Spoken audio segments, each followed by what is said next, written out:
What's going on, guys? Davis Hirsch here from Hirsch Power Garage. Welcome back to another video. Today I'm going to be showing y'all how to install aftermarket injectors and an aftermarket fuel pump on your ND1 or ND2 Mazda Miata. We're doing this in preparation for our turbo kit install, so if you do want to stay tuned for that content, feel free to subscribe. First things first, from what I've read online, not all Miatas have this chassis bracing, so if your car does have it, you're going to have to remove that. That is going to be a couple of 14mm bolts. Of course, once you go ahead and remove those bolts, I'd recommend rethreading them once you get the chassis brace actually taken off the car. This will eliminate the chance of you losing the bolts while you are removing stuff. Before the video starts, I wanted to mention that if you are planning on boosting your Miata, I would highly recommend watching all of our other videos on how to prepare your car for boost. That would include spark plugs, coil packs. Obviously, this one is injectors and fuel pump, but we also have the clutch install and other just bits and pieces that you will need to upgrade. The reason I say that is because in this video, we remove the manifold, and if I had watched the turbo install video beforehand, I would have noticed that, hey, once the manifold's removed, we should go ahead and plumb our oil catch can and change out the mapped sensor and stuff like that while we had so much access to it. Unfortunately, I didn't, so we put the manifold back on, retightened everything, put everything back in place, and then realized we had stuff to remove and replace behind the manifold on the back of the block, and we just had no space to do it, and it made it so much harder.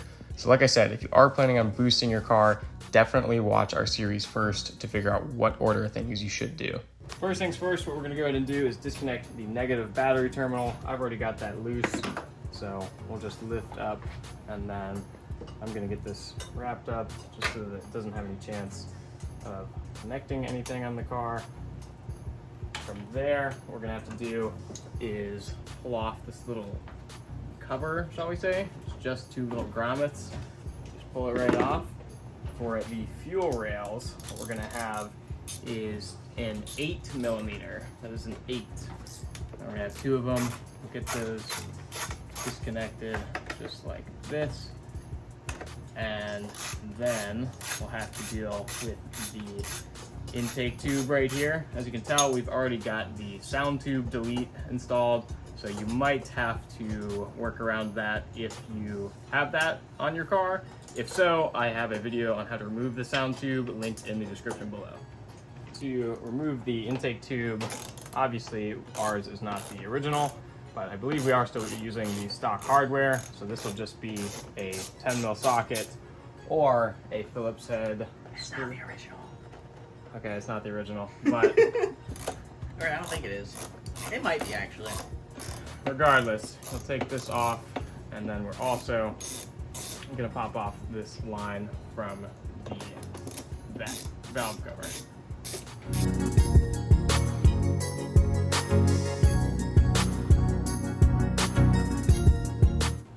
Continuing with the fuel rail, we're gonna have two little pinch clamps right here. We'll just kind of pry this back, and you'll use some needle nose pliers to get that released. As you can see, just like that, easy as can be. And there will be one more right over here. Now that we have this loosened, we can slightly move this hard line out of the way, give us more access to it.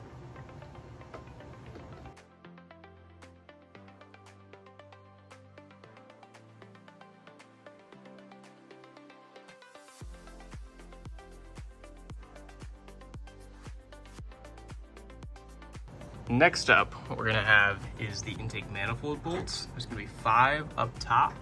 1, 2, 3, and then the others, you can see right there, there's 4. Number 5 is gonna be tucked away right there. So obviously that's a little hard to see, but also right now, we're gonna go ahead and remove the throttle body sensor. Just push that in, pull right out, you're good to go. There will be another intake manifold bolt down there.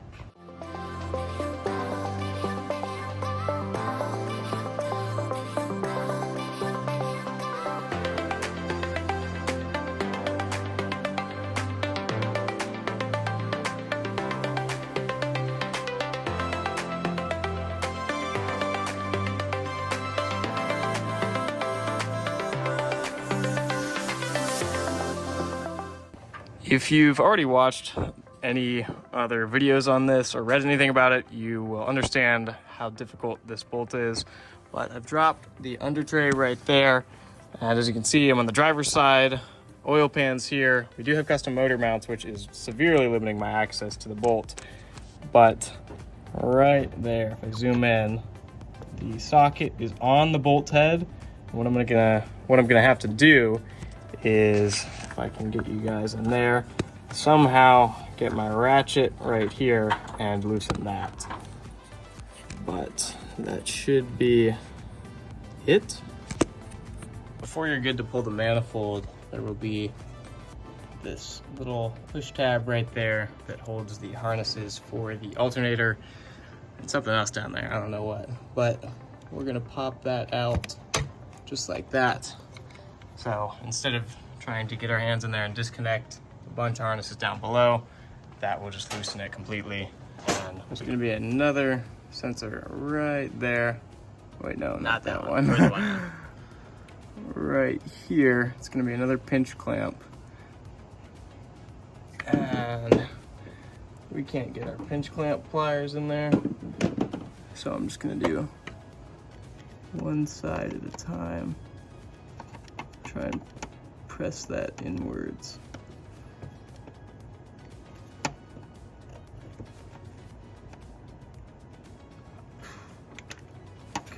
Push this one in a little bit more on this side.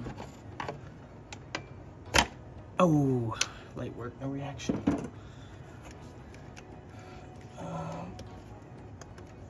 Now that that's out of the way. As you can see, we are struggling. And what I did is kind of contorted my arm in here to get this plug disconnected. But from there, I could just barely get my hand. Looks like it's not gonna focus. I could just barely get my finger onto the back side of this plug to get it slightly popped out.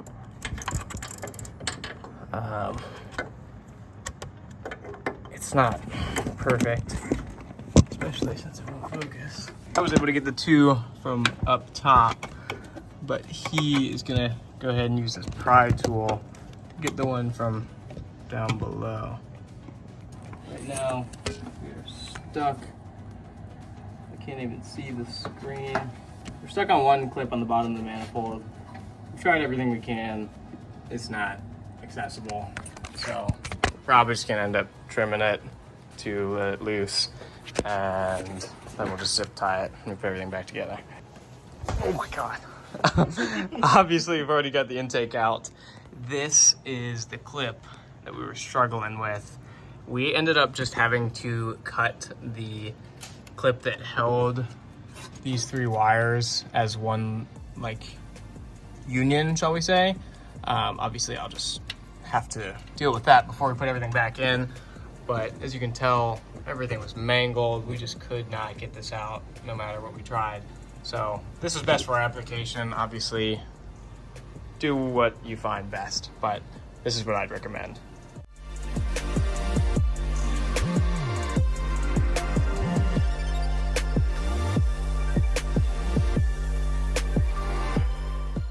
Once you have the intake manifold removed, what we're going to go ahead and do now is move on to the injector fuel rail. To remove the injector fuel rail, of course, you're going to remove the four 12mm bolts shown on the screen right now, but somehow I forgot to record that you need to use a 19mm wrench to loosen the fuel fitting or feed line. I'm really not sure what to call it, but like I said, you're going to use a 19mm wrench to get that off, and then you'll be able to actually remove it. So, we're idiots. Before you pull your injector rail, disconnect the wiring harness clips from all four of them with a simple push tab. It's right on the bottom of it. I need two hands. Hold my injector. Yes, sir. Right? And then from here you can just twist and pull on your injector. And they'll pop right out. Now we're gonna move on to putting the injectors in the fuel rail. This is what your injector should look like once all your O-rings are out. but if they're not out, you'll take a little pick and you'll scoop these O-rings out with it, and then from there, you're gonna take your injector. There's a little tab on the blue clip here. You see the little tab here on the fuel rail? Those are meant to line up. From there, you should be able to just push them right in. It's just so cooked. And then you're gonna do that for all.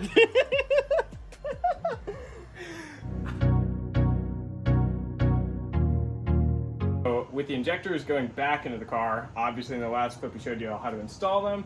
Right here, we do have to keep in mind, obviously when you're putting these back in, you gotta be a little careful with them. So we're just gonna take it slowly and keep in mind that once they are lined up, they're not gonna be fully threaded in. So we will not be able to thread that 19 mil that we used the wrench for. So what we're gonna have to do is insert the bolts that hold it to the block. And then once we thread these in, they will in turn tighten everything down to how it needs to be, and then we will move on to the fuel line down there.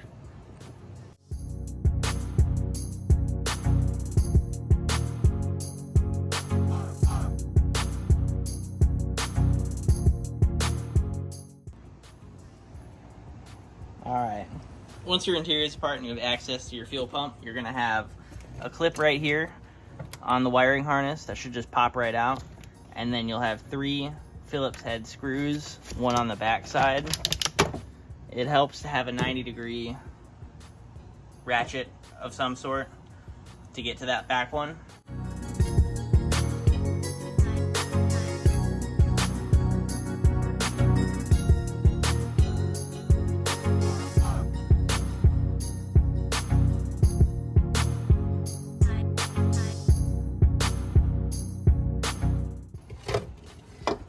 Should pop out, and then you'll have access to a series of more Phillips head screws to remove.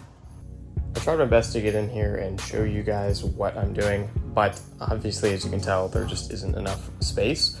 All I really am removing is just 8 Phillips head screws. So sorry about the camera angle, but it is what it is. At the moment, I messed up. The screws that hold the top hat basket to the actual tank itself are extremely weak, and I tried to zip this one off with our little electric ratchet, and it stripped immediately. So what I had to do was pull the carpet back a little bit more, get some extensions, and use a hammer to hammer the remaining Phillips head bit that I had that kind of fit it down into it, and now it's coming on out. Just be careful. This green clip for the fuel pump was kind of a pain to get loose, but we used a little pry tool to pop up this, and then once you have it slightly popped, you can get another pry tool in the middle to get it completely removed, and then what you'll do is just slide it off. It's a little hard to do with one hand. Now I got 3 hands. Just like that. You'll have a little bit of fuel. Then we'll move to the electrical one. So you'll have to press this in and get it out. Okay.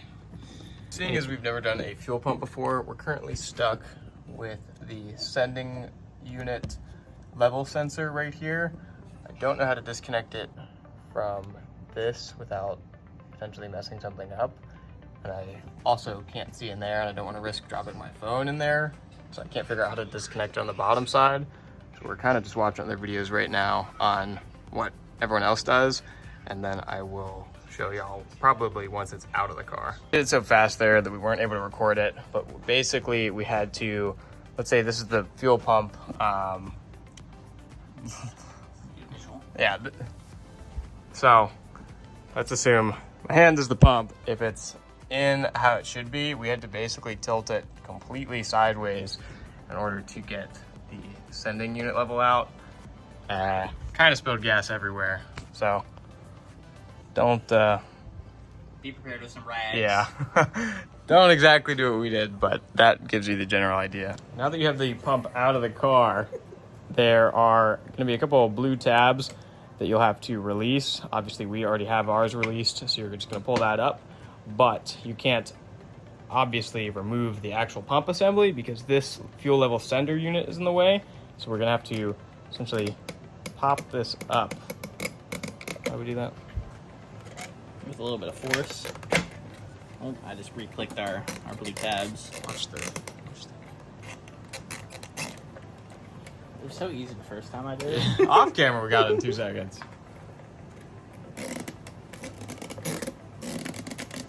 Oh my god. There we Yeah, go. easy. A lot of force required. First try. Slide it to the side. Now. On the fuel pump, inside this hole here, there's a little push tab to disconnect the wire harness. Just click that in. Helps to have a little tool. On the side of the fuel pump basket, you are going to have a little push tab that you will have to remove before essentially getting it removed from its little clip that holds it in the same position. Then you'll be able to slowly remove the pump itself. Obviously be careful because the main wiring harness is still attached, but you won't have to remove it to get the OEM fuel pump out. So essentially, the fuel pump drops out the bottom of this basket. There's a couple of clips around the base of it that you're just gonna pry loose. What we were struggling with is we were loosening them, but we weren't actually clearing the central tab. So here's a good example. Here we were pulling it loose, but it wasn't actually clearing the middle. See what I mean? We were getting it out.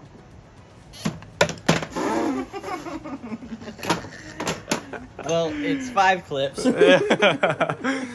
Yeah, so do exactly what we did right there. I got that on video too. And then your fuel pump should just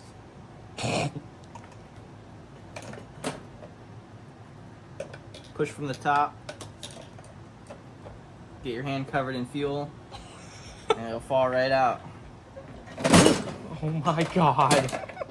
Are we? This kid retarded. Oh my gosh. Jaden. This is all going on video.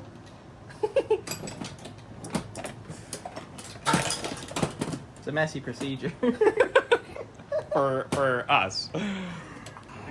In here, there's a rubber ring. This is going to need to come out as well if it doesn't come out with your fuel pump. Should be pretty easy to pick out. We're now going to begin the reinstallation of the fuel pump and the fuel pump basket. With your injector, you'll have a plastic ring. Plastic ring goes on first, and then the rubber ring goes on second. Then from here, inside your basket, it's going to go in. Ring is going to go into that little small circle there on the side. And hopefully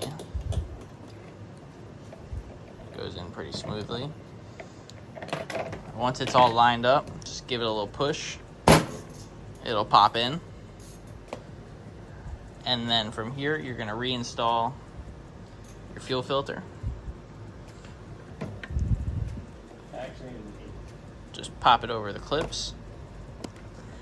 We're going to re-clip fuel basket. There's only one way this should go on. Shouldn't go on any other way, so it can't be that complicated. And then we're going to work on getting this back in here properly. It's a little awkward. Watch your wires going in. I'm going to re-clip your 2 blue clips, and then this one should fall right in. Before you put your leveler back in, you got to plug this one back in because it tucks in through here. And then you can plug this back in through the bottom, and then you can do the leveler last. Last thing you got to do is re-plug in the wiring harness into the fuel pump.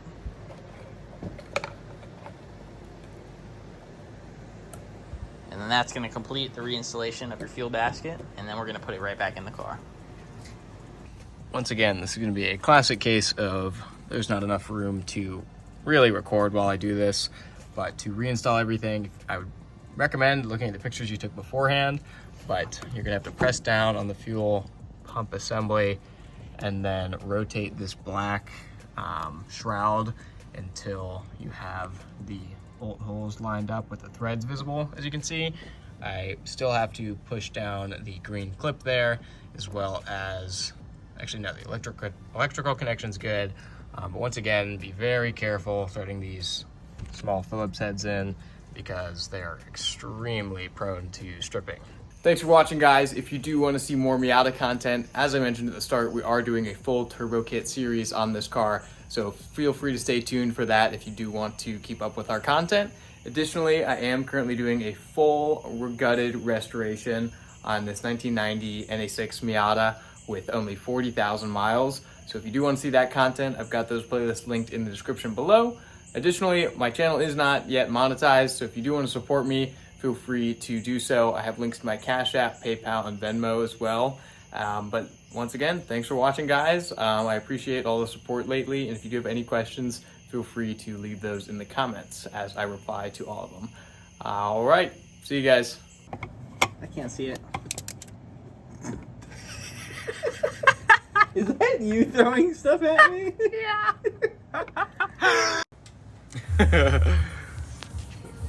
Jaden. Hold on, I got it. See you, your mother. Oh, I stripped it. What? I'm kidding. Oh. Where's the red? I don't know. Where is it? I can't see anything under here. There's a little tab on the blue clip here. You see the little tab here on the fuel rail? Those are meant to line up. From there, you should be able to just push them right in. It's just so cooked. And then you're gonna do that for all. We're using this clip. The way I saw like a spit bubble. I saw it too, but I was just gonna ignore it. I couldn't. Don't do what I just did. The fuel pump wiring tab, it just pulls right off, unless I'm wrong, and I just You just clicked. You just clicked them back on. Okay, so oh, this is so annoying. This is gonna complete. Oh no, it's not. All right, we're gonna have to cut. This is so scuffed. Last thing you gotta do is